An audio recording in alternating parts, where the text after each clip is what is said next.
আসসালামু আলাইকুম। সবাই ভালো আছেন আশা করি।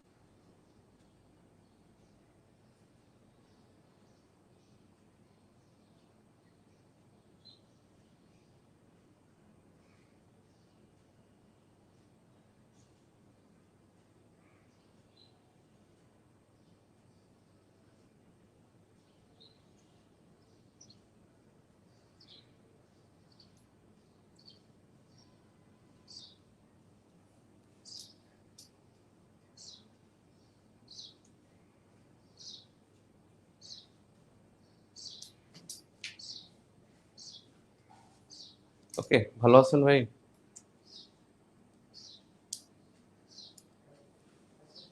ওকে, ওয়ালাইকুম আসসালাম। আপনারা যে কয়জনই আসেন সে কয়জনই ক্লাসটা করেন, কারণ কালকে নোটিশ দেওয়া হয় নাই। অনেকে ক্লাস শেষে, ক্লাসে যারা ছিলেন তারাই জানেন, কালকে নোটিশটা দিতে পারি নাই। নোটিশটা না দেওয়ার কারণে একটু কম। যাও, তারা দেখে নেবে ইনশাল্লাহ।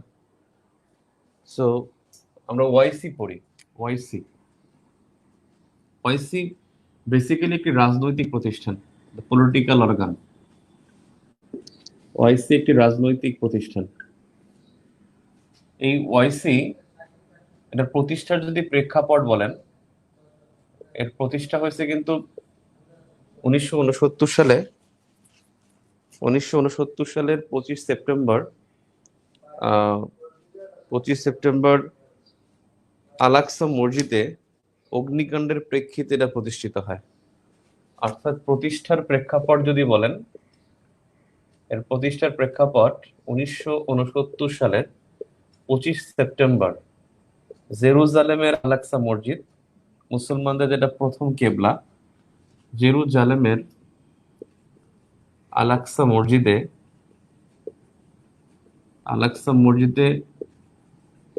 অগ্নিসংযোগ। এই অগ্নিসংযোগটা, মানে অগ্নিসংযোগের কারণে ম- মরক্কোর রাবাতে মরক্কোর রাবাতে প্রতিষ্ঠিত। মরক্কোর রাবাতে প্রতিষ্ঠিত। তখন 25টি দেশ ছিল, অর্থাৎ 25টি দেশ নিয়ে এই ওয়াইসি প্রতিষ্ঠিত হয়। অর্থাৎ প্রতিষ্ঠাকালীন সদস্য ছিল 25টি। মরক্কোর রাবাতে প্রতিষ্ঠিত হয়, আর এর উদ্যোক্তা ছিল কিন্তু মিশর।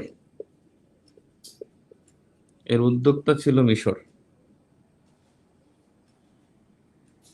তার মানে এর উদ্যোক্তা মিশর, আর এর সদর দপ্তর সেটা কিন্তু জেদ্দা, সৌদি আরবের জেদ্দা। সদর দপ্তর Jeddah.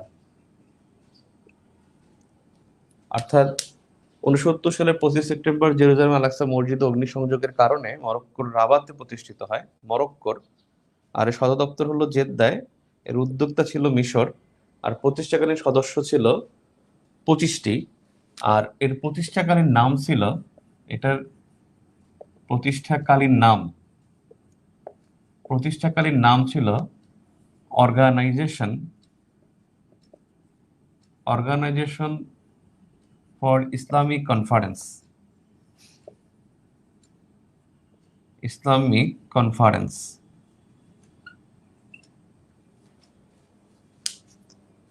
Organisation of the Islamic conference, of the, for না, অফ দ্য ইসলামিক কনফারেন্স। এখানে এই ইসলামিক কনফারেন্স নামে কিন্তু এখনো একটা বডি আছে। অর্থাৎ ওয়াইসি এর কিন্তু অঙ্গ প্রতিষ্ঠান হলো অঙ্গ প্রতিষ্ঠান বা অঙ্গ প্রতিষ্ঠান হলো 11টি, এবং তার মধ্যে 1 নম্বরে যেটা, সেটাই কিন্তু ইসলামিক কনফারেন্স। ইসলামিক কনফারেন্স অর্থাৎ এই ইসলামিক কনফারেন্সটা আছে কারণ প্রতিষ্ঠাকারীর নাম ছিল অর্গানাইজেশন অফ ইসলামিক কনফারেন্স। আর এর বর্তমান নাম যদি বলেন, বর্তমান অবস্থা দেখি, এর বর্তমান নাম কিন্তু হলো organization organization of Islamic cooperation. মাঝখানে ছিল ইসলামিক কান্ট্রিজ, ইসলামিক কোঅপারেশন। এটা বেসিক্যালি প্রথমত ছিল organization of Islamic conference, Islamic conference. সেখান থেকে নামটা আসছে হলো অর্গানাইজেশন অফ ইসলামিক কান্ট্রিজ, এবং সেখান থেকে এখন অর্গানাইজেশন অফ ইসলামিক কোঅপারেশন। বর্তমান নাম কিন্তু অর্গানাইজেশন অফ ইসলামিক কোঅপারেশন, এবং এর বর্তমান সদস্য কিন্তু 57। বর্তমান সদস্য হলো 57। আর বর্তমানে 12তম প্রধান যিনি, 12তম মহাসচিব। ওআইসি সবসময় সেক্রেটারি জেনারেল বা মহাসচিব হয়। মহাসচিবকে ইংলিশে বলা হয় সেক্রেটারি জেনারেল। আর এই সেক্রেটারি জেনারেল যিনি, তিনি হলেন আব্দু অর্থাৎ হোসাইন ইব্রাহিম তাহা। এই নভেম্বরের 1 তারিখে তিনি দায়িত্ব নেবেন। হোসাইন ইব্রাহিম তাহা, তিনি কিন্তু সাদ সাদ নামে একটা দেশ আছে, CHAD, তার অন্তর্ভুক্ত। তাহলে বর্তমান সদস্য কিন্তু হলো 57। এই ওআইসির ভাষা কিন্তু 3টা। ওআইসির ভাষা 3টি। 3টির মধ্যে একটা হলো অ্যারাবিক, আর সেকেন্ড হলো, ওআইসির ভাষা 3টি, সেকেন্ড হলো ফরাসি, আর থার্ড হলো ইংরেজি। ফার্সি না কিন্তু, ফরাসি। ওআইসির ভাষা 3টি, অর্থাৎ অ্যারাবিক, ফরাসি, ইংরেজি। এই 3টা হলো ওআইসির ভাষা। ওআইসি সম্পর্কে যদি আপনি জানতে চান, সেটা হলো ওআইসির প্রথম সম্মেলন। ওআইসির প্রথম সম্মেলন কিন্তু হয় সেই 1969 সালে Rabat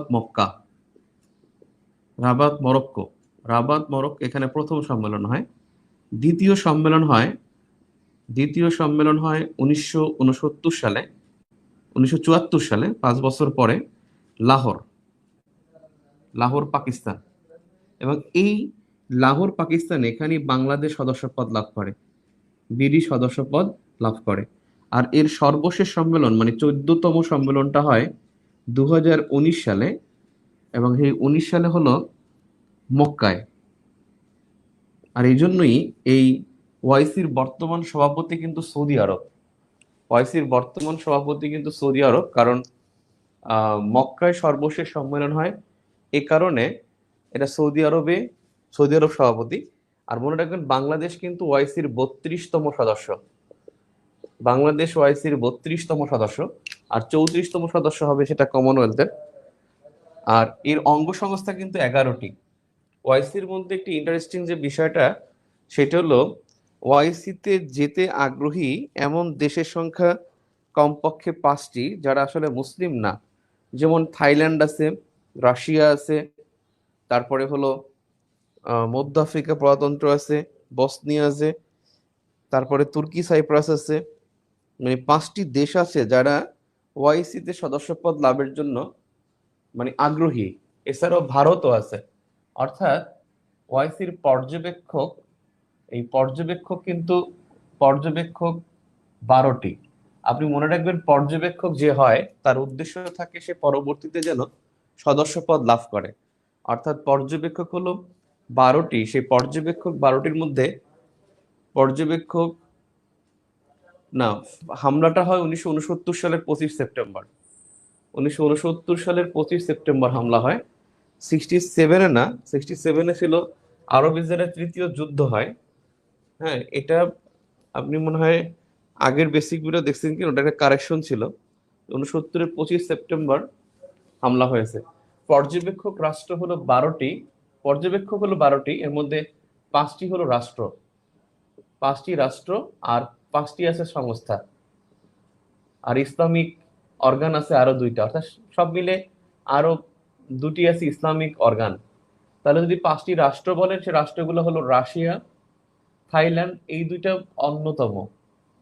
Russia, Thailand, Bosnia, Russia, Thailand, Bosnia, Russia, Thailand, Bosnia, তারপরে তুর্কি, সাইপ্রাস, তুর্কি, সাইপ্রাস, আর একটা হলো মধ্য আফ্রিকা প্রজাতন্ত্র, মধ্য আফ্রিকা প্রজাতন্ত্র, মধ্য আফ্রিকা অর্থাৎ সেন্ট্রাল আফ্রিকা প্রজাতন্ত্র রিপাবলিক, তুর্কি, সাইপ্রাস, বসনিয়া, রাশিয়া, থাইল্যান্ড। আর যদি বলেন এখানে সংস্থাগুলোকে কে, অনেক জায়ান্ট জায়ান্ট সংস্থার অন্তর্ভুক্ত, বিশেষ করে ইউনাইটেড নেশনস, ইউনাইটেড নেশনস সে কিন্তু ওআইসির পর্যবেক্ষক। তারপরে আফ্রিকান ইউনিয়ন, সে ওআইসির পর্যবেক্ষক। আফ্রিকান ইউনিয়ন, জাতিসংঘ, তারপরে ন্যাম, আরব লীগ, এরা কিন্তু ওআইসির পর্যবেক্ষক। ন্যাম, তারপরে আরব লীগ, অর্থাৎ জাতিসংঘ, আফ্রিকান ইউনিয়ন, ন্যাম, আরব লীগ, এরা কিন্তু এই ওআইসির সদস্য। তারপরে যদি বলেন এখানে একটা মোরো লিবারেশন ফ্রন্টের নাম শুনছেন, যেটা বাংশামোরো রাষ্ট্র করবে, এই মোরো ন্যাশনাল লিবারেশন ফ্রন্ট, এমএনএলএফ যেটাকে বলে, এমএনএলএফ ফিলিপাইনের, আপনাদের আন্তরাষ্ট্রীয় ক্ষমতা আপনাদের যখন ইন্টারন্যাশনাল সিকিউরিটি পলিসি তখন কিন্তু এটা বলছিলাম, এমএনএলএফ অর্থাৎ মোরো ন্যাশনাল লিবারেশন ফ্রন্ট, যারা ফিলিপাইনের মিন্দানাও দ্বীপের স্বাধীনতা চায়, মিন্দানাও দ্বীপের স্বাধীনতা চায় ফিলিপাইনের, এবং যেই দেশটার নাম হবে বাংশামোরো, ফিলিপাইন থেকে স্বাধীন হয়ে একটা রাষ্ট্র হওয়ার সম্ভাবনা আছে, সেই দেশটার নাম হলো বাংশামোরো। সেই বাংশামোরো এমএনএলএফও কিন্তু ওআইসির পর্যবেক্ষক, অর্থাৎ Moro National Liberation Front, Moro National Liberation Front. এই মোরো ন্যাশনাল লিবারেশন ফ্রন্ট এটা কিন্তু ফিলিপাইনে, এটা ফিলিপাইনে। সো এমএনএলএফ এটা ফিলিপাইনে অবস্থিত। এটা মিন্দানাও দ্বীপে স্বাধীনতা চায়, এবং এদের রাষ্ট্রের নাম হবে, অর্থাৎ এমএনএলএফ মিন্দানাও ফিলিপাইনে তাদের মুভমেন্ট, ফিলিপাইন মিন্দানাও, আর এখানে যে রাষ্ট্রটা হবে সেই রাষ্ট্রের নাম হবে বাংশামোরো।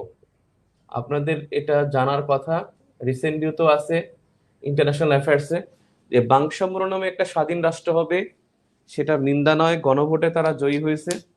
এখন শুধু আনুষ্ঠানিকতা বাকি, কিন্তু ফিলিপাইনের যে প্রেসিডেন্ট তিনি কিন্তু মারা গেছেন।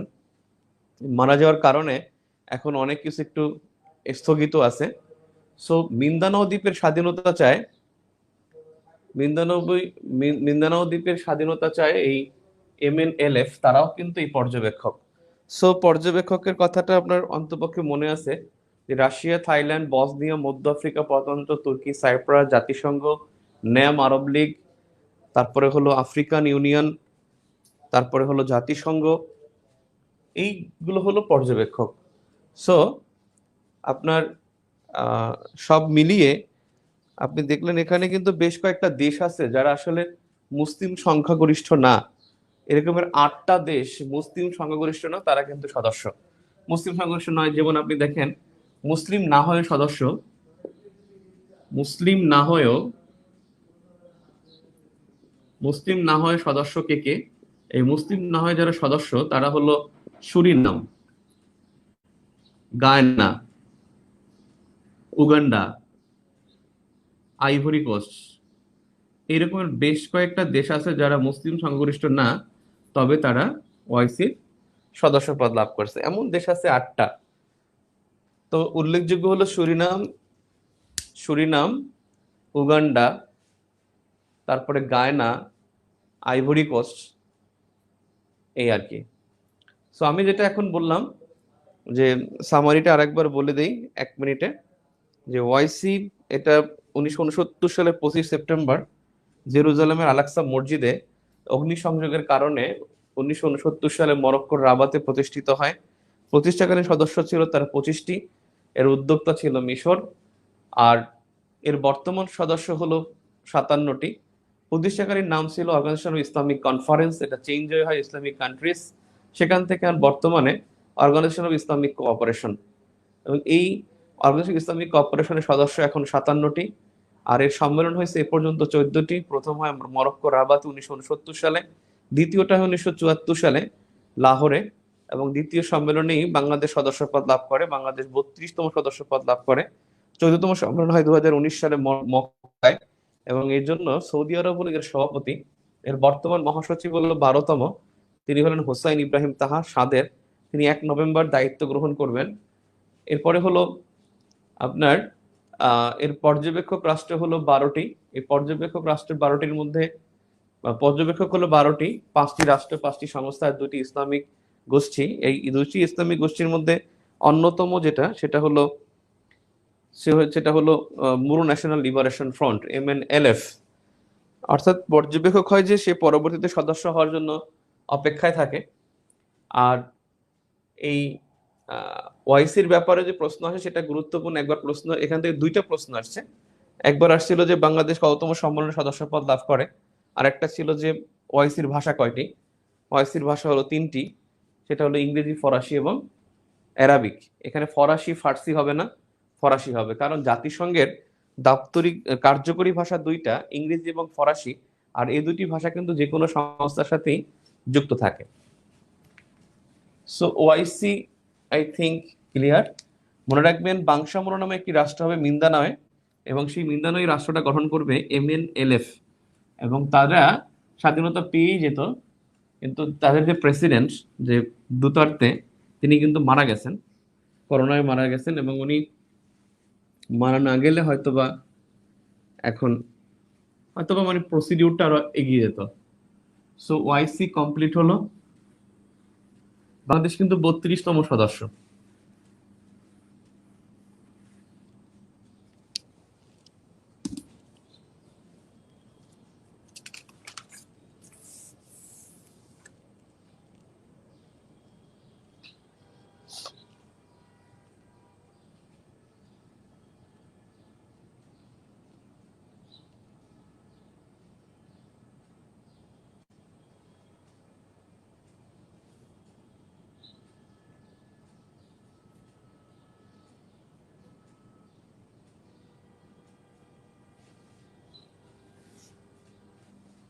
এবারে দেখেন ন্যাম, ওআইসি গেল, এবারে ন্যাম।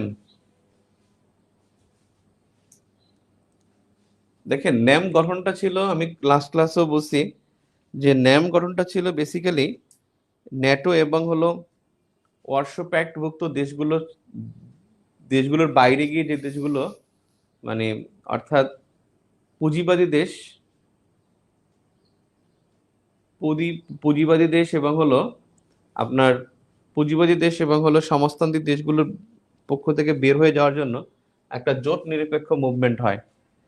এই NAM basically non aligned movement, non aligned movement, অর্থাৎ জোট নিরপেক্ষ আন্দোলন।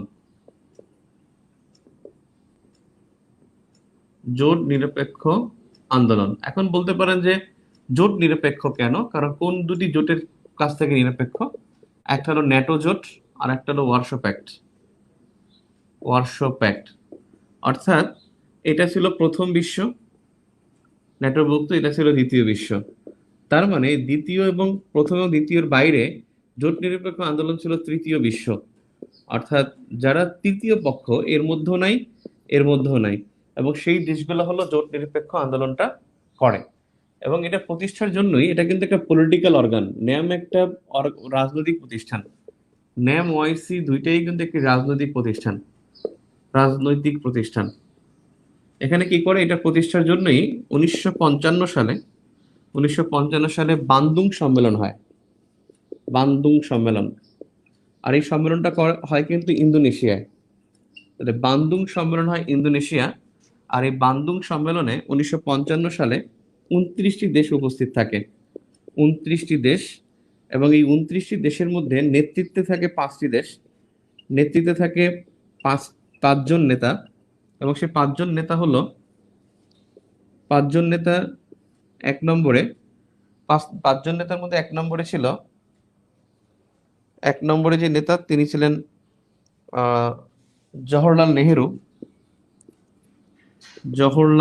নেহেরু, যিনি ছিলেন ভারতের। এরপরে ছিলেন ডক্টর আহমেদ সুকর্ণ, তিনি ছিলেন ইন্দোনেশিয়ার। ডক্টর আহমেদ সুকর্ণ, তিনি ছিলেন ইন্দোনেশিয়ার। তারপরে ছিল কাউমি নক্রুমা, তিনি ছিলেন ঘানা। কাউমি নক্রুমা এ ছিল ঘানা। মিশরে ছিল গামাল Abdel Naser. গামাল Abdel Naser গামাল Abdel Naser তিনি ছিল মিশরের। গামাল আবদেল নাসের। আর একজন ছিল মার্শাল টিটো 5 নম্বরে। মার্শাল টিটো, এই মার্শাল টিটো তিনি ছিল যুগোস্লাভিয়ার। তবে এর পিছনে যিনি ছিলেন, মানে তিনি কিন্তু সামনে আসেন নাই, তিনি ছিলেন হলো মাও সেতুং। মাও সেতুং ছিল এখানে, তিনি একটু পলিসি করছেন, তাদেরকে দিয়ে এটা করিয়েছেন। কিন্তু বেসিক্যালি মাও সেতুং তিনি কিন্তু তৃতীয় বিশ্বের কনসেপ্টটা ওয়ার্ল্ডে নিয়ে আসছেন। এবং সিঙ্গাপুরের একজন প্রধানমন্ত্রী ছিলেন, সিঙ্গাপুরের প্রধানমন্ত্রী তিনি একটা বইও লিখছিলেন, সাবেক প্রধানমন্ত্রী। তিনি একটা বইও লিখছিলেন, লি কুয়ান ইউ নামে একজন দক্ষিণ সিঙ্গাপুরের প্রেসিডেন্ট ছিল 1965 সালে। তিনি সিঙ্গাপুরের ক্ষমতায় আসছিলেন এবং সিঙ্গাপুরের স্বাধীনতা আন্দোলনের নেতা ছিলেন। সিঙ্গাপুর স্বাধীন হয় কিন্তু 1965 সালে মালয়েশিয়ার কাছ থেকে। সো লি কুয়ান ইউ তিনি কিন্তু একটা বই লিখছেন, এবং লি কুয়ান ইউ তিনি সিঙ্গাপুরের জাতির জনক। এবং তার একটা গ্রন্থ, সেই গ্রন্থটা হলো from third world to first. আর এটা from third world to first, এই কনসেপ্টটা হলো, মানে এই বইটা হলো লি কুয়ান ইউ এর। কিন্তু এই থার্ড ওয়ার্ল্ডের তৃতীয় বিশ্বের ধারণা, এই ধারণা কিন্তু প্রদান করছে কিন্তু মাও সেতুং। অর্থাৎ মাও সেতুং তিনি হলেন তৃতীয় বিশ্বের ধারণা প্রদানকারী। সো এখানে 29টি দেশ মিলিত হয় বান্দুং সম্মেলনে। এটা ছিল প্রতিষ্ঠার প্রেক্ষাপট, কিন্তু আনুষ্ঠানিকভাবে প্রতিষ্ঠা হয় বেলগ্রেড, সার্বিয়া। এখন তো সার্বিয়া, তখন এটা ছিল যুগোস্লাভিয়া। এই যে যুগোস্লাভিয়ার পিতৃভূমি কিন্তু সার্বিয়া। বর্তমানে সার্বিয়া, তখন ছিল কিন্তু ইউগোস্লাভিয়া বা যুগোস্লাভিয়া, তখন নাম ছিল যুগোস্লাভিয়া। আর এর প্রতিষ্ঠা হলো 1961-এ। এবং এর কোনো আনুষ্ঠানিক সদর দপ্তর নাই, তখন পর্যন্ত সদর দপ্তরটা ছিল না। তবে এর কার্যক্রমের জন্য, অর্থাৎ অনানুষ্ঠানিক দপ্তর, সেটা হলো এই ইন্দোনেশিয়ার জাকার্তা। অনানুষ্ঠানিক দপ্তর হলো জাকার্তা, ইন্দোনেশিয়া। আর এই ন্যামের বর্তমান সদস্য কিন্তু 120টি, আর প্রথম তো সদস্য ছিল সেই 29টি। এই ন্যামের বর্তমান সদস্য 120টি। আর বিডি সদস্য পদ পায় চতুর্থ সম্মেলনে। দ্বিতীয় না, কিন্তু দ্বিতীয় সম্মেলন বললে ওয়াইসি হবে, চতুর্থ সম্মেলন বললে এই 1973। এবং এই সম্মেলন হয়েছিল আলজিয়ার্স নামে জায়গা, এবং দেশটার নাম ছিল আলজেরিয়া। আমাদের বেসিক বলতে আলজেরিয়ার মধ্যে একটা স্পেস পড়ে গেছে বলে, আসলে আলজেরিয়া দেশটার নাম আলজেরিয়ায় চতুর্থ সম্মেলন হয় 1973 সালে। এবং এই সম্মেলনেই বঙ্গবন্ধু উপস্থিত ছিল, এবং বঙ্গবন্ধুকে এই 73 সালের সম্মেলনেই কিউবার প্রেসিডেন্ট ফিদেল ক্যাস্ট্রো বলেছিল, আমি হিমালয় দেখিনি, বঙ্গবন্ধুকে দেখেছি। অর্থাৎ এখানেই কিন্তু এই আলজিয়ার্সের এখানেই 1973 সালে কিউবার প্রেসিডেন্ট, তৎকালীন প্রেসিডেন্ট ছিল ফিদেল ক্যাস্ট্রো। 90 বছর বয়সে বেটা মারা গেছেন। এই ফিদেল ক্যাস্ট্রো এখানে তিনি বলছিলেন যে আমি হিমালয় দেখিনি, আমি বঙ্গবন্ধুকে দেখেছি। এই উক্তিটা তিনি সেখানে করেন। আর এর মানে পর্যবেক্ষক হলো 17টি দেশ এবং 10টি সংস্থা। এর পর্যবেক্ষক হলো 17টি দেশ এবং 10টি সংস্থা। অর্থাৎ ন্যামের পর্যবেক্ষক হলো 17টি দেশ এবং 10টি সংস্থা। এই পর্যবেক্ষকের মধ্যে আছে ব্রাজিল, পর্যবেক্ষকের মধ্যে আছে আপনার, মানে উন্নত বিশ্বগুলো থাকবে এখানে, কিন্তু কখনো তৃতীয় বিশ্বের দেশগুলো থাকবে না।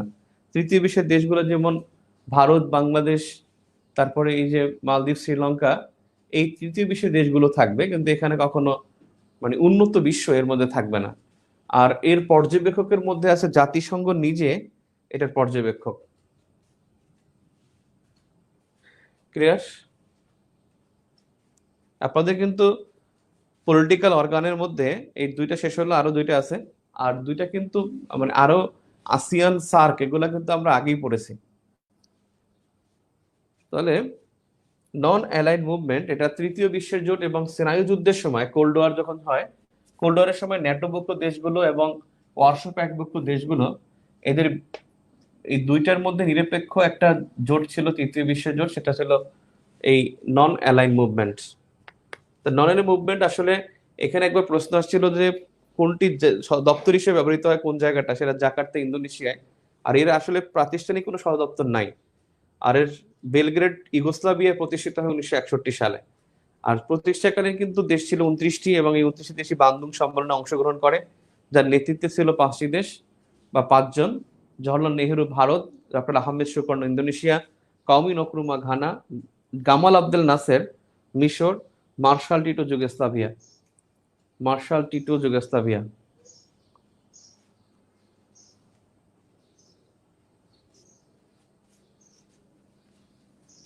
আর এখানে আপনি মনে রাখবেন, from third world to first, এই বইটা লিখছে কিন্তু লি কুয়ান ইউ, সিঙ্গাপুরের জাতির জনক, এবং তিনি বহুত বছর, খুব সম্ভবত 35 বছর ওই দেশের প্রেসিডেন্ট ছিল।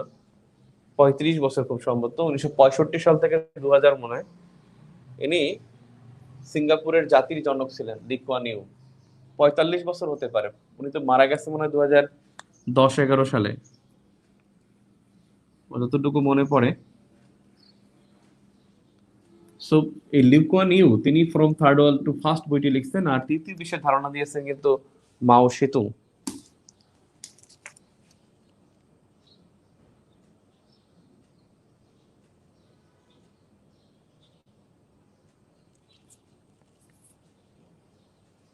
পানি খেয়ে।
এরপরে কমনওয়েলথ, এর নাম হলো Commonwealth of Nations. Commonwealth of Nations, এর আনুষ্ঠানিক নাম কমনওয়েলথ অফ নেশনস।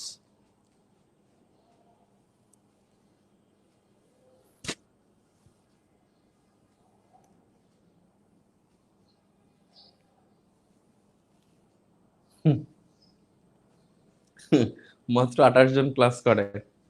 স্কুলে বার্ষিক পরীক্ষায় যেমন কয়েকদিন আগে ক্লাসে যেমন কম থাকে, এখনো তেমন হয়েছে। হয়তো ঠিকই, আপনারা এতটা তাড়াতাড়ি ক্লাস করবেন না তো ভাবতে পারি না।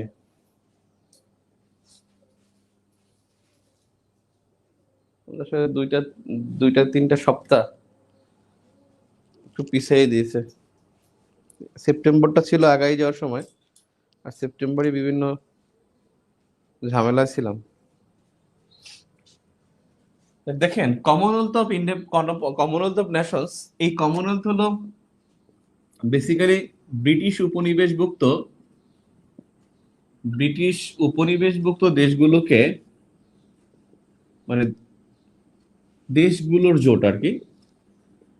এটা আসলে জোট বললে ভুল হবে, অর্থাৎ উপনিবেশভুক্ত দেশগুলোকে জাতি মানে আহ, ব্রিটিশ তাদের নিয়ন্ত্রণে রাখার জন্য বেসিক্যালি 1945 সালে যখন জাতিসংঘ হয়, এই 45-এর আগে যারা ইউকে উপনিবেশ ছিল, উপনিবেশ থেকে যারা স্বাধীনতা পেয়েছে, লাভ করে নাই, স্বাধীনতা পেয়েছে যারা, অর্থাৎ যাদেরকে দেয়া হয়েছে ব্রিটিশ থেকে, তাদেরকে নিয়ন্ত্রণে রাখার জন্য তাদের একটা কনসেপ্ট ছিল, সেটা ছিল ডোমিনিয়ন স্টেট। ডোমিনিয়ন স্টেট ছিল। এবং এই জাতিসংঘ হওয়ার পরেই একটা বিপ্লব শুরু হয়। বিপ্লব শুরু হলো যে দ্বিতীয় বিশ্বযুদ্ধের তখন পর্যন্ত মানে আফ্রিকা স্বাধীন দেশ ছিল মাত্র 3টা। আফ্রিকা স্বাধীন দেশ ছিল আহ, স্বাধীন দেশ ছিল আহ, আফ্রিকা স্বাধীন দেশ ছিল 3টা। একটা ছিল মিশর, ইথিওপিয়া, আর একটা ছিল লাইবেরিয়া। এই 3টা দেশ স্বাধীন ছিল দ্বিতীয় বিশ্বযুদ্ধের আগে। লাইবেরিয়া, মিশর, ইথিওপিয়া। অর্থাৎ 2000 ওয়ার্ল্ড ওয়ার 2, WW2 মানে ওয়ার্ল্ড ওয়ার 2 এর আগে, মাত্র তিনটি দেশ, স্বাধীন ছিল। একটা ছিল লাইবেরিয়া, আর একটা ছিল ইথিওপিয়া, আর একটা হলো ইজিপ্ট অথবা মিশর। এই লাইবেরিয়া স্বাধীন হয় 1818 সালে ইউএস এর কাছ থেকে। মার্কিন উপনিবেশ ছিল। ইথিওপিয়া তো প্রাচীনতম স্বাধীন দেশ, যার পূর্ব নাম ছিল আবিসিনিয়া। স্বাধীন দেশ এবং যার পূর্ব নাম ছিল আবিসিনিয়া। আবিসিনিয়ার নামই এখন ইথিওপিয়া। সেখান থেকে আবার আরেকটা দেশ স্বাধীন হয়ে গেছে 1993 সালে। সেটা হলো আবার ইরিত্রিয়া।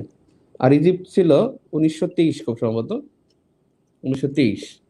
এখন দেখেন, এখানে তিনটি দেশ স্বাধীনতা পেয়েছে, কিন্তু 1945 সালে যখন ইউএন হয় তখনই তাদের মধ্যে স্বাধীনতা বিপ্লব হয়। আজকে এখন পর্যন্ত আফ্রিকা মহাদেশ স্বাধীন দেশ 54 স্বাধীন দেশ আফ্রিকার। এখন ব্রিটিশ চেয়েছে যে 45-এর পরে এমন কিছু ব্রিটিশ উপনিবেশভুক্ত দেশ হতে পারে তাদেরকে নিয়ন্ত্রণে রাখার জন্য, যেমন আমরাই স্বাধীন হয়ে গেছি 47 সালে। সেই জন্য 1949 সালে, 1949 সালে প্রতিষ্ঠিত হয় কমনওয়েলথ অফ নেশনস। তবে কমনওয়েলথের একটা ইয়া ছিল, মানে এর আনুষ্ঠানিক একটা নাম ছিল, সেটা হলো ইম্পেরিয়াল কনফারেন্স। এখন 1926 সালে একটা ডিক্লারেশন ছিল, বেলফোর ঘোষণা। 26 সালের বেলফোর ঘোষণার আলোকে, বেলফোর ঘোষণা দুইটা, 17 এবং 26 একটা। বেলফোর ঘোষণার আলোকে 1929 সালে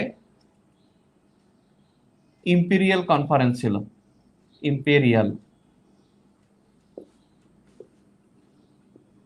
এই ইম্পেরিয়াল কনফারেন্স নামে এই একটা জোট ছিল।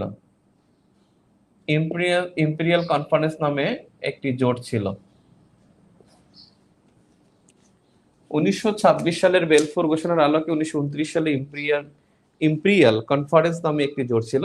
এই ইম্পেরিয়াল কনফারেন্সটাই আনুষ্ঠানিকভাবে 1949 সালে এর নাম হয় কমনওয়েলথ। এখন যে মডার্ন কোশ্চেন হয়, সেখানে কিন্তু প্রশ্ন আসতে পারে যে কমনওয়েলথ প্রতিষ্ঠিত হওয়ার পিছনে কোন ঘোষণাটা গুরুত্বপূর্ণ ছিল। 26 সালের বেলফোর ঘোষণা।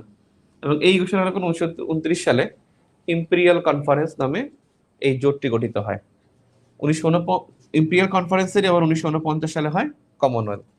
এবং এই কমনওয়েলথের কমনওয়েলথের যে প্রতীকী প্রধান থাকবে, এই কমনওয়েলথের প্রতীকী প্রধান তিনি হলেন ব্রিটিশ রানী।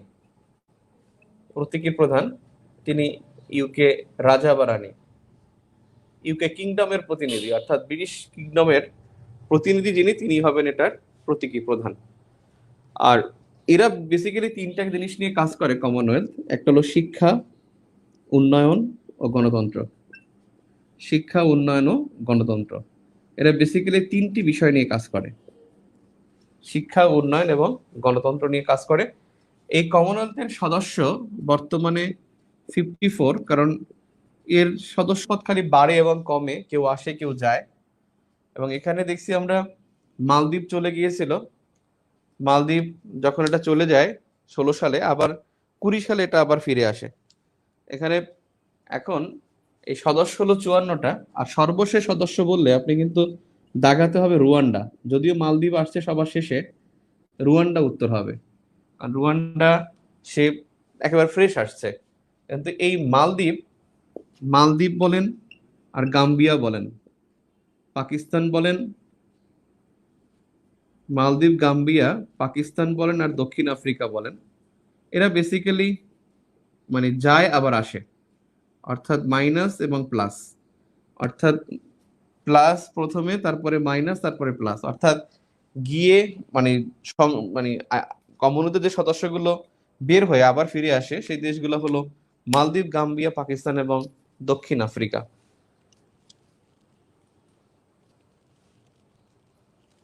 এখানের বাংলাদেশ সদস্যপদ পেয়েছে এই 54টা সদস্য, তার মধ্যে বিডি সদস্যপদ পায় 18 এপ্রিল 1972, এবং বাংলাদেশ এটাই প্রথম কোনো আন্তর্জাতিক সংস্থার সদস্যপদ লাভ করে। প্রথম কোনো আন্তর্জাতিক সংস্থার সদস্যপদ লাভ করে। আর বাংলাদেশ জাতিসংঘভুক্ত প্রথম সদস্যপদ লাভ করে কিন্তু ডাব্লিউএইচও, অর্থাৎ ইউএন ভুক্ত বললে বিডি প্রথম সদস্যপদ লাভ করে সেটা ছিল বিডি। ইউএন ভুক্ত প্রথম সদস্যপদ লাভ করে ডাব্লিউএইচও সদস্যপদ বাংলাদেশ প্রথম লাভ করে। আপনারা নবম অধ্যায়ে চলে যাবেন বাংলাদেশ বিষয়াবলীর। নবম অধ্যায়ে মনে হয় এখানে দেয়া আছে যে বাংলাদেশ কোন কোন সংস্থার সদস্যপদ প্রথম লাভ করছে বা কি, সে সম্পর্কে একটা লিস্ট দেয়া আছে। যে কমনওয়েলথ সদস্যপদ লাভ করে 18 এপ্রিল 1972, আর বিশ্ব স্বাস্থ্য সংস্থা সদস্যপদ লাভ করে 17 মে 1972, আইএমএফ এবং বিশ্ব ব্যাংকের সদস্যপদ লাভ করে 17 আগস্ট 1972। 785 পৃষ্ঠে আপনারা দেখবেন নতুন বইয়ের নবম অধ্যায় বাংলাদেশ বিষয়গুলি, সেখানে ওই চারটা খুব ইম্পর্টেন্ট। 785 পৃষ্ঠা, খুবই গুরুত্বপূর্ণ। তো বাংলাদেশ সদস্যপদ লাগে 18 এপ্রিল 1972, এটা ছিল 34তম সদস্য। বাংলাদেশ 34তম সদস্যপদ লাভ করে, এবং কমনওয়েলথের সদস্যপদ লাভ করে 18 এপ্রিল 1972 সালে। এটা ছিল এই, আর বাংলাদেশ প্রথম কোনো সম্মেলনে যোগদান করে সেটা ছিল কানাডার অটোয়ায় 1973 সালে সম্মেলনে যোগ দেয়। অর্থাৎ বিডি যোগ দেয়, অর্থাৎ যেই সম্মেলনটায় প্রথম যোগ দেয় সেটা ছিল অটোয়া। এই অটোয়া কনফারেন্স, যেটা ছিল 1973-তে, 73 সালে এই অটোয়া কনফারেন্সে বাংলাদেশ প্রথম যোগদান করে।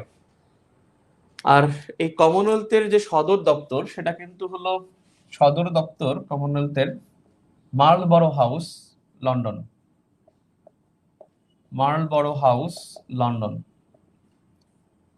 লন্ডনের মার্লবরো হাউস, এটা সদর দপ্তর।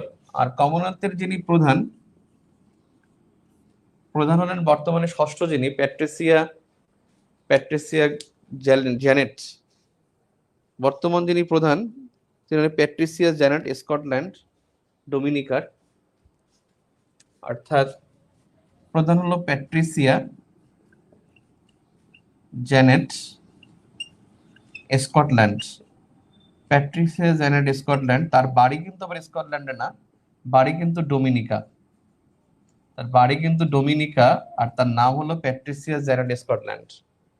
ইনি হলেন কমনওয়েলথের বর্তমান প্রধান।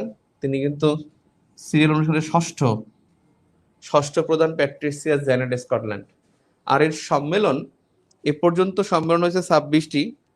এর প্রথম সম্মেলন হয়েছে সিঙ্গাপুরে 1971 সালে, আর 26তম সম্মেলন হয় রুয়ান্ডায় 2020 সালে। অর্থাৎ সর্বশেষ সম্মেলন 26তম, এটা 2020 সালে হয় রুয়ান্ডায়। এবং এই রুয়ান্ডায় সদস্যপদ লাভ করে। এখন একটা বিষয় হলো, এই যে 54টা সদস্য, এর মধ্যে সদস্যের মধ্যেই কোশ্চেনগুলো ঘুরে ফিরে আসে যে কে সদস্য নয়, এই প্রশ্নগুলো বেশিরভাগ সময় আসে। এই সদস্যের মধ্যে দেখেন ব্রিটিশ উপনিবেশ, ইউকের উপনিবেশ যারা, এই ব্রিটিশ উপনিবেশভুক্ত দেশ কিন্তু 52টা। পরীক্ষা আসতে পারে কমনওয়েলথভুক্ত ব্রিটিশ উপনিবেশের দেশ কতটি? 52টি। দুইটি দেশ তারা ব্রিটিশ উপনিবেশ নয়, একটা হলো আপনার রুয়ান্ডা, আর একটা হলো মোজাম্বিক। একটা রুয়ান্ডা আর একটা হলো মোজাম্বিক, এই দুটি দেশ যারা ব্রিটিশ উপনিবেশ নয় কিন্তু সদস্য। অর্থাৎ উপনিবেশ নয় কে? সেই রুয়ান্ডা এবং মোজাম্বিক। মোজাম্বিক ছিল পর্তুগালের উপনিবেশ, পর্তুগালের উপনিবেশ ছিল মোজাম্বিক, আর রুয়ান্ডা ছিল বেলজিয়ামের উপনিবেশ। রুয়ান্ডা বেলজিয়ামের উপনিবেশ, মোজাম্বিক পর্তুগালের উপনিবেশ। এই 52টা সদস্য ছিল যারা ব্রিটিশ উপনিবেশভুক্ত সদস্য আছে, আর দুইটা ব্রিটিশ উপনিবেশভুক্ত নয়, রুয়ান্ডা এবং মোজাম্বিক। আমাদের দক্ষিণ এশিয়ার দেশগুলোর মধ্যে তিনটি দেশ, দক্ষিণ এশিয়ার তিনটি দেশ বা সার্কভুক্ত তিনটি দেশ কমনওয়েলথের সদস্য না। একটা হলো নেপাল, আর একটা হলো ভুটান, আর একটা হলো আফগানিস্তান। আফগানিস্তান কিন্তু ব্রিটিশ উপনিবেশ, কিন্তু আফগানিস্তান কিন্তু কমনওয়েলথের সদস্য না। অর্থাৎ কমনওয়েলথের যে 54টা মেম্বার আছে তার মধ্যে কিন্তু আফগানিস্তান সদস্য পদ নাই। তার মানে দক্ষিণ এশিয়ার মধ্যে কমনওয়েলথের সদস্য হলো, দক্ষিণ এশিয়ার মধ্যে কমনওয়েলথের সদস্য হলো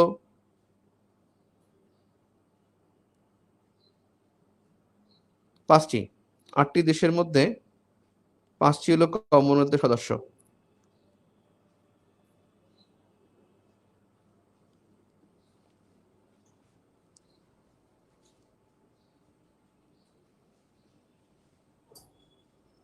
এশিয়ার মধ্যে পুরো এশিয়ার মধ্যে আছে বাংলাদেশ, ব্রুনাই, ইন্ডিয়া, মালয়েশিয়া, মালদ্বীপ, পাকিস্তান, সিঙ্গাপুর, শ্রীলঙ্কা। পাকিস্তান, সিঙ্গাপুর, শ্রীলঙ্কা,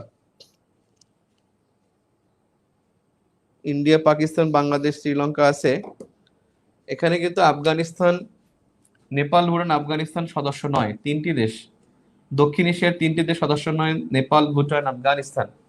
এখন প্রশ্ন হতে পারে যে আর কে কে নাই, যে মানে মানে আহ, ব্রিটিশ উপনিবেশ। আপনাদের কোনো কোশ্চেন আছে?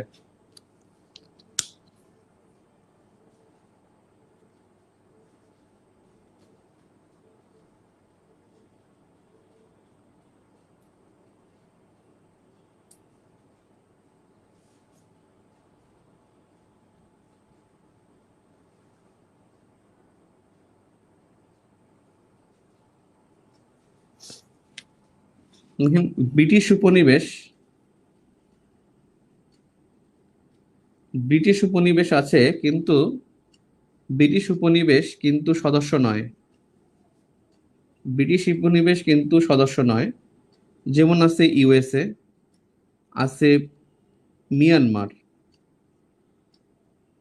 আছে জিম্বাবুয়ে, আছে আরব বিশ্ব। আপনারা আরব বিশ্বের মধ্যে দেখছেন যে আরব বিশ্বের মধ্যে শুধুমাত্র লেবানন এবং সিরিয়া এই দুইটা ফ্রান্সের উপনিবেশ, আর বাকিগুলো কিন্তু সবগুলোই ব্রিটিশ উপনিবেশ, কিন্তু তারা কেউ সদস্য নয়। সৌদি আরব বলেন, ইরাক বলেন, ইরান বলেন, তারপরে আপনি ইয়েমেন বলেন, ওমান বলেন, এরা আরব দেশ, এরা কিন্তু ব্রিটিশ উপনিবেশ, কিন্তু কেউ সদস্যপদ, কেউ কারো সদস্য এখানে কিন্তু নাই। অর্থাৎ আরব বিশ্বের মধ্যে, না আরব বিশ্ব না, আমি মধ্যপ্রাচ্যের কথা বলছি। মধ্যপ্রাচ্যের মধ্যে কিন্তু যে দুটি দেশ হলো ফ্রান্সের উপনিবেশ, লেবানন এবং সিরিয়া, বা বাকি সবই ব্রিটিশ উপনিবেশ। যেমন আরব বিশ্বের মধ্যে কিছু দেশ আছে ব্রিটিশ উপনিবেশ না, যেমন মৌরিতানিয়া, তারপর আলজেরিয়া, তিউনিসিয়া, মরক্কো, এরা কিন্তু ফ্রান্সের উপনিবেশ, এরা কিন্তু আবার ব্রিটিশ উপনিবেশ না। আবার লিবিয়া, সোমালিয়া, তারা হলো ইতালির উপনিবেশ, তারা কিন্তু আবার ব্রিটিশ উপনিবেশ না, এজন্য তারা কিন্তু সদস্যও না। অর্থাৎ আরব বিশ্ব বা মধ্যপ্রাচ্য বলেন যারা ব্রিটিশ উপনিবেশ হলেও তারা কিন্তু সদস্য পদ গ্রহণ করেনি। কিন্তু আফ্রিকার মধ্যে দেখবেন নাইজেরিয়া, এই নাইজেরিয়া সে কিন্তু ইংরেজিতে কথা কয়। আপনি দেখেন তো কাইল্লা, কিন্তু সে ইংরেজিতে কথা কয়, এবং সে কিন্তু কমনওয়েলথের সদস্য। নাইজেরিয়া কিন্তু কমনওয়েলথের সদস্য, কিন্তু এরা কিন্তু কমনওয়েলথের সদস্য না, আরব বিশ্ব। আর একটা বিষয় হলো, আরেকটা বিষয় হলো যে এই কমনওয়েলথের ভাষা কিন্তু একটা, এর ভাষা কিন্তু শুধুমাত্র ইংরেজি। অর্থাৎ কমনওয়েলথের ভাষা কিন্তু ইংরেজি। আমরা অনন্য সংস্থা দেখছি যে জাতিসংঘের কার্যকরী ভাষা ফরাসি এবং ইংরেজি, তারা কিন্তু এখানে প্রত্যেকটা দেশেরই এই ভাষাগুলো থাকে, কিন্তু কমনওয়েলথের ভাষা হলো ইংরেজি। সো আমি যেটা বলছি আরেকটু রিপিট করি, আপনি শুনলেও হয়তো মনে থাকবে। দেখেন, কমনওয়েলথ অফ নেশনস এটা বেসিক্যালি 26 সালে বেলফোর ঘোষণার আলোকে 1929 সালে ইম্পেরিয়াল কনফারেন্স নামে একটা জোট হয়। সেই জোটটারই একটা পরিবর্তিত রূপ 49 সালে কমনওয়েলথ হয়। কারণ জাতিসংঘ না হলে কিন্তু আর কমনওয়েলথ নাম হইতো না, তখন ইম্পেরিয়াল কনফারেন্স নামে চলতো। এই 49 সালে কমনওয়েলথ অফ নেশনস হয়, এবং এর মধ্যে বলা হয় যে এর প্রতীকী প্রধান থাকবে ব্রিটিশ রানী, এবং এর সদর দপ্তর হবে মালবরো হাউস, লন্ডন। আর এটা এর সদস্য দেশ প্রতিষ্ঠাকালে আহ খুব তেমন বেশি ছিল না। প্রতিষ্ঠাকালে 16-17টা ছিল, 16টা ছিল। আর সেখান থেকে কিন্তু এখন সদস্য কিন্তু হয়ে গেছে সেই 54টা। আর এর মধ্যে কিন্তু একবার গেছে একবার আসছে এরকমের দেশ আছে মালদ্বীপ, গাম্বিয়া, পাকিস্তান, দক্ষিণ আফ্রিকা। বাংলাদেশ সদস্যপদ লাভ করেছে 18 এপ্রিল 1972। এটাই ছিল প্রথম কোনো আন্তর্জাতিক সংস্থার সদস্যপদ লাভ। বাংলাদেশ কোনো সম্মেলনে অংশ নিয়েছে 1973 সালে অটোয়ায়, অটোয়া মানে কানাডায়। আর এর সর্বশেষ সদস্য দাগালে কিন্তু রুয়ান্ডা দাগাতে হবে। আর মালদ্বীপ এ 20 সালে আবার ইন করেছে, আগে ছিল 18 সালে চলে গেছিল, আবার 20 সালে চলে আসছে। গাম্বিয়া সেও চলে গেছে আসছে। পাকিস্তান আমাদেরকে সদস্য পদ দেওয়ার কারণে পাকিস্তান এই কমনওয়েলথ ত্যাগ করেছিল, যে আমাদেরকে কেন দিল, তারপরে আর আসে নাই। আর বের হয়ে গেছে এমন দেশ হলো মিয়ানমার এবং জিম্বাবুয়ে, তারা ছিল এখন নাই। আর ইউএসএ কখনো ঢুকেও নাই, বেরো হয় নাই। অর্থাৎ বের হয়ে গেছে এমন দেশ কিন্তু মিয়ানমার, জিম্বাবুয়ে। আর ব্রিটিশ উপনিবেশভুক্ত আছে কিন্তু সদস্য পদ নাই এমন দেশ হলো ইউএসএ, মিয়ানমার, জিম্বাবুয়ে, আরব বিশ্ব, মধ্যপ্রাচ্যের দেশগুলো। আর আফ্রিকার মধ্যে একটা দেশ মনে রাখবেন, নাইজেরিয়া। এই দেশটা কিন্তু ইংরেজিতে কথা কয়, প্লাস হলো আহ এরা কিন্তু নাইজেরিয়া কিন্তু জাতিসংঘের সরি কমনওয়েলথের সদস্য, এবং তাদের ভাষা কিন্তু ইংরেজি, কমনওয়েলথের ভাষাও কিন্তু ইংরেজি। আর কমনওয়েলথের বর্তমান যিনি প্রধান তিনি কিন্তু হলেন প্যাট্রিসিয়া জ্যানেট স্কটল্যান্ড। তার বাড়ি কিন্তু ডোমিনিকা। নামের মধ্যে স্কটল্যান্ড থাকলেই কিন্তু সে স্কটল্যান্ডের না, তিনি ষষ্ঠ মহাসচিব। আর আমি যেটা বলছিলাম যে আফ্রিকার মধ্যে দ্বিতীয় বিশ্বযুদ্ধের আগে স্বাধীন দেশ ছিল মাত্র 3টি। আজকে সেই আফ্রিকার স্বাধীন দেশ কিন্তু 54টি। পৃথিবীর সবচেয়ে স্বাধীন দেশ বেশি কিন্তু এই আফ্রিকা মহাদেশে। আমাদের দক্ষিণ এশিয়ার মধ্যে তিনটি দেশ সদস্য না কমনওয়েলথের, নেপাল, ভুটান এবং আফগানিস্তান। ওকে।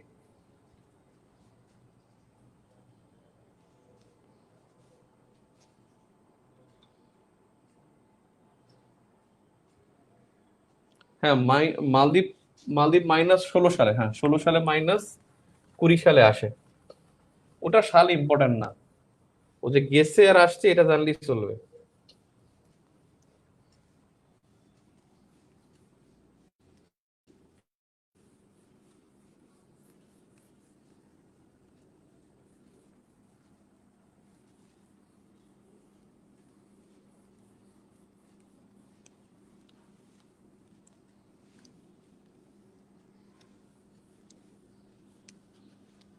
এর মূলনীতি কিন্তু তিনটা: শিক্ষা, উন্নয়ন, গণতন্ত্র।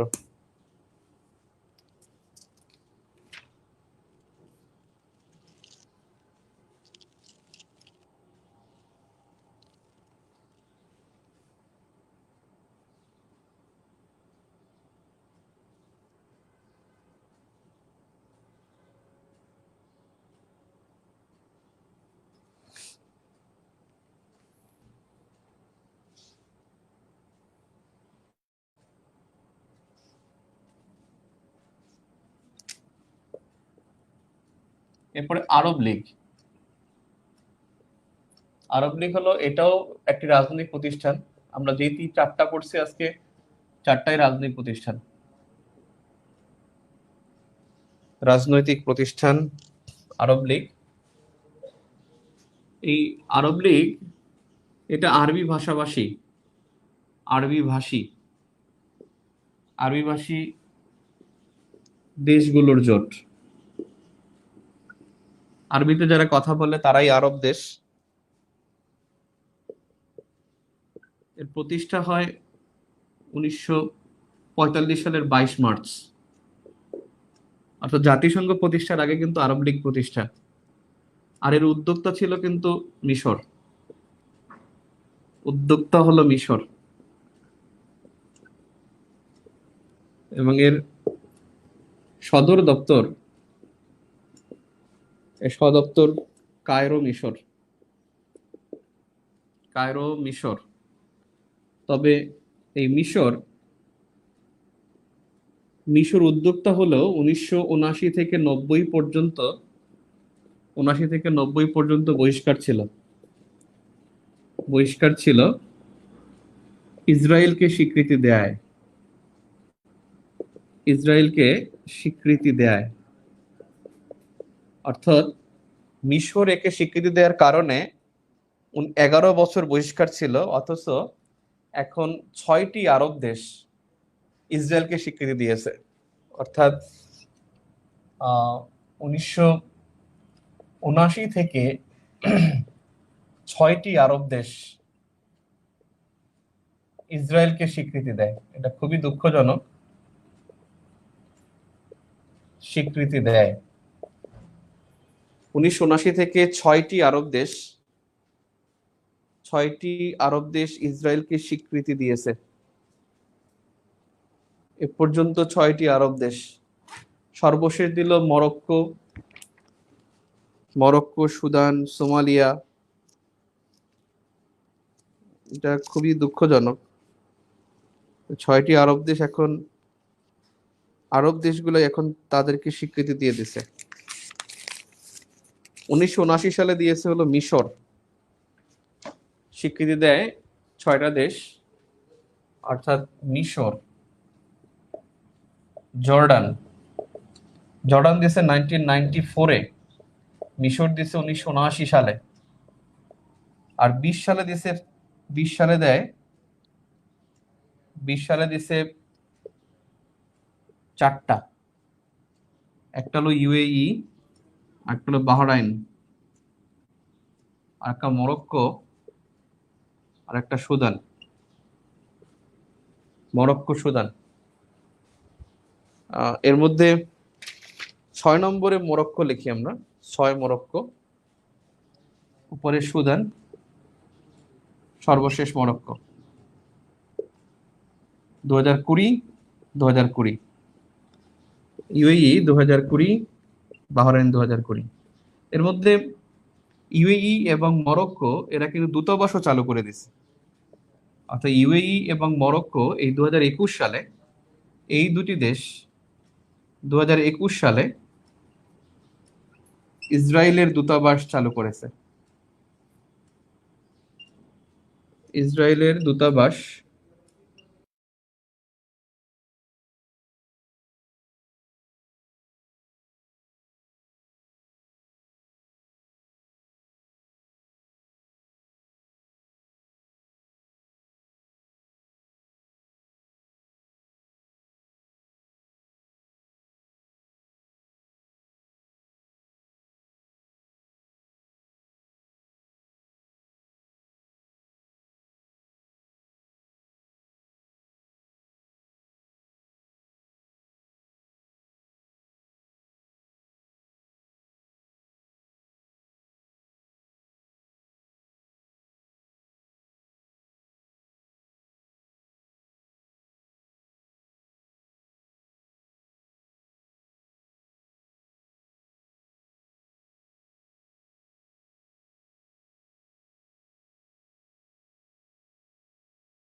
হ্যালো, ভাইয়া ভিডিও চলে গেছে প্রায় 30-40 আমি সেকেন্ড আসছি, ধরে। আমরা আচ্ছা আসছি আসছি আসছি।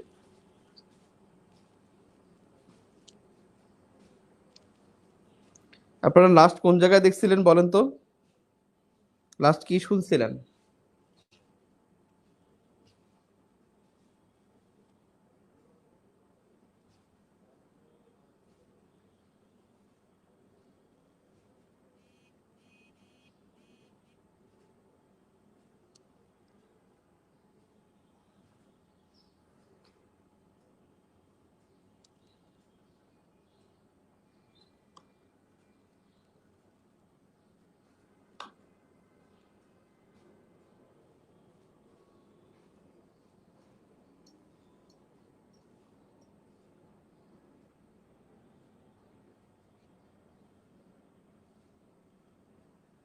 লাস্ট কোন জায়গায় দেখছিলেন?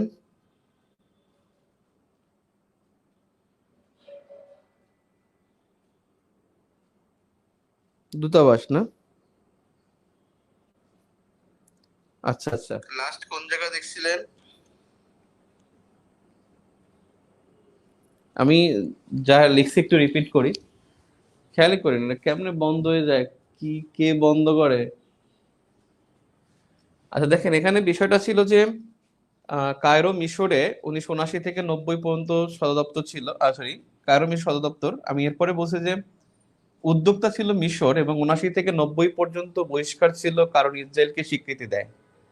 ইসরায়েলকে স্বীকৃতি দেয়, কিন্তু দুঃখের বিষয় যে ইসরায়েলকে বর্তমানে স্বীকৃতি দানকারী দেশ হলো 6টি আরব দেশ। 6টি আরব দেশ ইসরায়েলকে স্বীকৃতি দেয়, তার মধ্যে 1 নম্বরে দিয়েছে মিশর 1979, 2 নম্বরে দিয়েছে জর্ডান 1994, আর 20 সালে দিয়েছে 4টা: ইউএই, বাহরাইন, সুদান, মরক্কো। এবং এই 20 সালে যে চুক্তি, যেই চুক্তির মাধ্যমে স্বীকৃতি দেয়, এটা কিন্তু আব্রাহাম অ্যাকর্ড। এই চুক্তির নাম হলো আব্রাহাম অ্যাকর্ড। অ্যাকর্ড শব্দটা ব্যবহৃত হয় তখনই যখন কোনো মীমাংসার কথা বলা হয়। মীমাংসার ক্ষেত্রে কিন্তু অ্যাকর্ড শব্দটা ব্যবহৃত হয়। সেই আব্রাহাম অ্যাকর্ড হয়েছে 2020 সালে।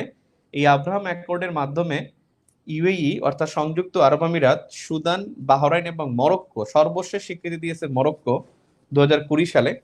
এই 6টি দেশ স্বীকৃতি দেয়, এবং এই 6টি দেশের মধ্যে সংযুক্ত আরব আমিরাত এবং মরক্কো তারা দূতাবাসও চালু করে দিছে, এবং পরস্পরের দূতাবাস চালু হয়েছে। সংযুক্ত আরব আমিরাত এবং মরক্কোর দূতাবাসও চালু হয়ে গেছে। এখন দেখেন, এরপর আমি যেটা বলছিলাম যে এর বর্তমান সদস্য কিন্তু 22টি সদস্য বর্তমানে।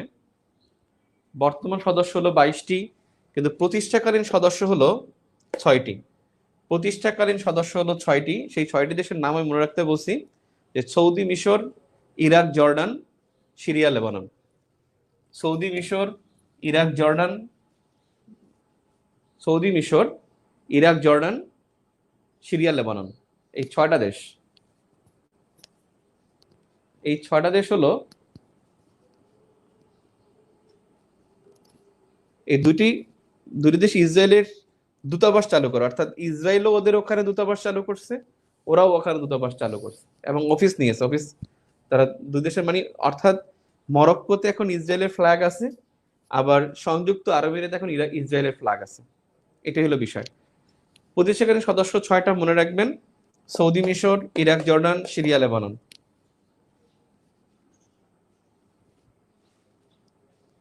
আর এর মহাসচিব বর্তমানে আব্দুল গায়েদ।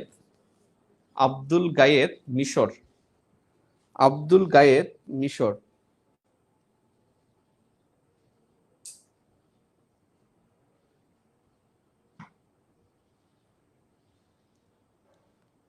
আমি এখানে দাগটা দিয়েছি যে এটা ইউএই এবং হলো মরক্কো, এই দুটি দেশ ইসরায়েলে দূতাবাস চালু করেছে।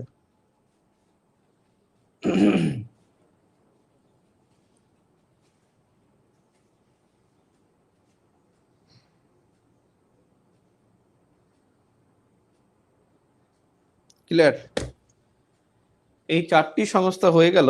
এরপরে যে সংস্থাগুলো আছে এগুলো আসলে পড়ানোর মতো বা বোঝানোর মতো কিছু নাই, এগুলো মুখস্থ করতে হবে এবং সবসময় ওখান থেকে আসে। যেমন একবার অ্যামনিস্টি ইন্টারন্যাশনাল, মানবাধিকার সংস্থা। গতবার এই 41তমতে আসছে ট্রান্সপারেন্সি ইন্টারন্যাশনাল সদর দপ্তর বার্লিন। দেখবেন আগামী বছর চলে আসতে পারে অক্সফাম। এর পরের বছর দেখবেন চলে আসতে পারে ইউএফ, মানে ডিএফআইডি, ইউকের। এরকমের সংস্থাগুলো যেগুলো দেয়া আছে, দেখেন আপনার বেসিক ভিউতে বা যে কোনো বইতেই অন্য যে সংস্থাগুলো দেয়া আছে, ইন্টারপোল সহ, যেগুলো আছে এগুলো আসলে পড়ার বিষয়। এক নজর পড়ে যাবেন এবং এখান থেকে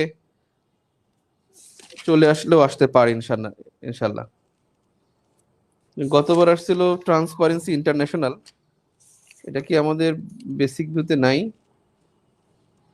অরবিসি national Lions club, Oxfam, ICRC, Rotary International, Amnesty international.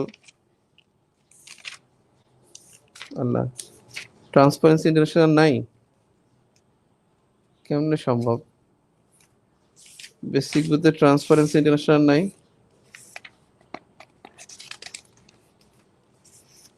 এখানে যেগুলো দেয়া আছে এগুলো পড়ে ফেলেন। আর লাস্টের বিগত কোশ্চেন পড়বেন।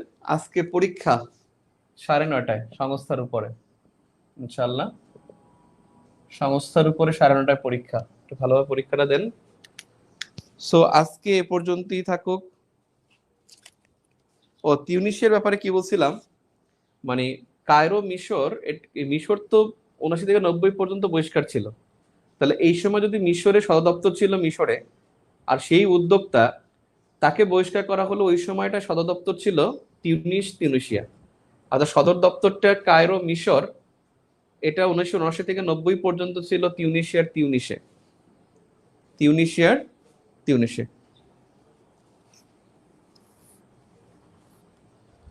পুরোনো বইতে আছে, কিন্তু এই বইতে এটা বাদ দিল কে? আমরা সেই কোন জায়গায় যেন আলোচনা করা আছে, এই জন্য মনে হয় এখানে বাদ দিয়ে দিছি। ওকে, যাক, আল্লাহ হাফেজ। আপনাদের ক্লাস হলো, আর যদি আজকে যদি ক্লাস সম্ভব হয়, ক্লাসের আমার আবার কালকে প্রোগ্রাম আছে, সে ক্লাসের দিবসে সেখানে মানে প্রধান নিবন্ধ পাঠ করব আমি ওখানে। এইসব প্রোগ্রামে সবসময় আমাকে রাখা হয় আর কি, এই অলিম্পিয়াড, এই কুইজ, তারপর হলো মানে আপনি ডিপার্টমেন্টাল কাজ নাই, সো এই জন্য আমাকে হয়তো লঞ্চে থাকতে হবে রাতে। আর যদি এর আগে সম্ভব হয়, আমার আজকে অফিসে মিটিংও আছে, ঢাকা অফিসে, হেড অফিসে। সো যদি 1টার সময় আসতে পারি, আমি 2টার সময় ক্লাস নিয়ে, 2টা থেকে 4টার মধ্যে ক্লাস নিয়ে আমি লঞ্চে উঠবো। সো ক্লাস হলে আজকে হতে পারে 1টা বা 2টার মধ্যে, ইনশাল্লাহ। একটু খেয়াল রাখবেন, গ্রুপে একটুখানি ঢু মারবেন 12টা 1টার দিকে, যে কোনো পোস্ট আছে কিনা। ঠিক আছে, ওকে, ইনশাল্লাহ। কি জানি বলছেন একজন ভাই, সংবিধানের ক্লাস কখন নেবেন জানতে পারি? আজকে নিতে পারতাম, ওই তো যদি 12টা 1টা থেকে যদি আমার মিটিং শেষ হয়ে যায়, তাহলে আমি 12টা 1টার মধ্যে, 1টা থেকে 2টার মধ্যে ক্লাস শুরু করবো ইনশাল্লাহ। ওকে, আল্লাহ হাফিজ।